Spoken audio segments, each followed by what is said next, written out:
Editing. This is where you will likely spend most of your time, and although it seems difficult, it's actually easy. All you need is to understand some basic steps like the ones I'm about to show you in a moment.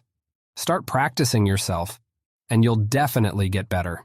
Therefore, I'll demonstrate this with Capcut since it's more beginner-friendly and accessible to most people. But the steps are similar no matter which tool you choose to use. The tactics used in these videos can be broken down into 7 steps. Zoom and pan effect. If you select any clip on Capcut, you can go to the right bar and click on this diamond icon to add a keyframe. Then go to the frame you want the zoom level to end on the timeline. Select the video again, and add another keyframe. With the scale bar, you can zoom out or zoom into the level you want. And drag the video with your mouse to show the target element, which may be at a corner like this. And we can play it back to look at the result. You see, it's so easy. The pan effect is similar.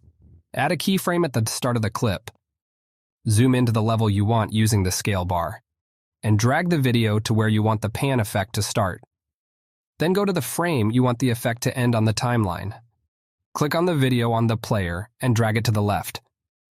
You should see a new keyframe at the position on the right, indicating the pan effect.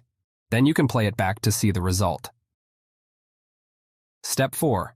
Video effects. You can find this on the Effects tab on the left. Popular effects you can use include noise, glitch, old TV, and this classy color film.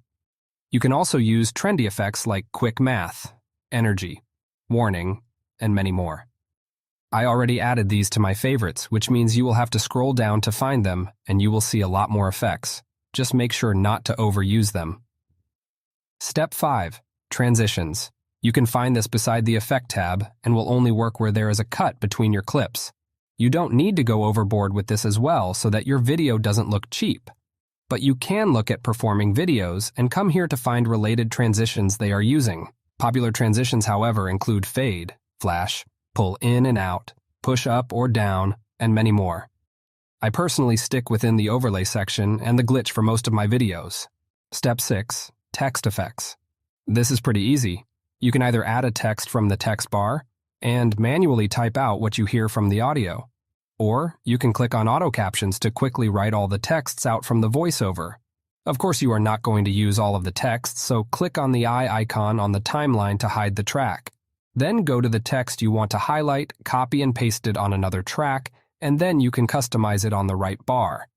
You may move it to the middle, enlarge it as you wish, and choose from the animations here to apply to it. Again, there are a lot of options here, including typewriter, flip, or slide.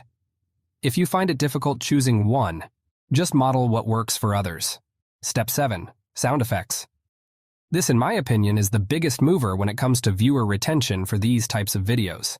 Those mouse clicks, those swish, those bell sounds, the camera shutter, the typing sounds, and knowing where to use them definitely work in keeping the viewers watching.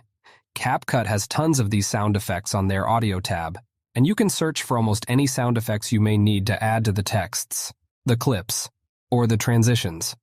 Most of these sounds can easily be found on the transition and mechanical section, which you can add to your favorite.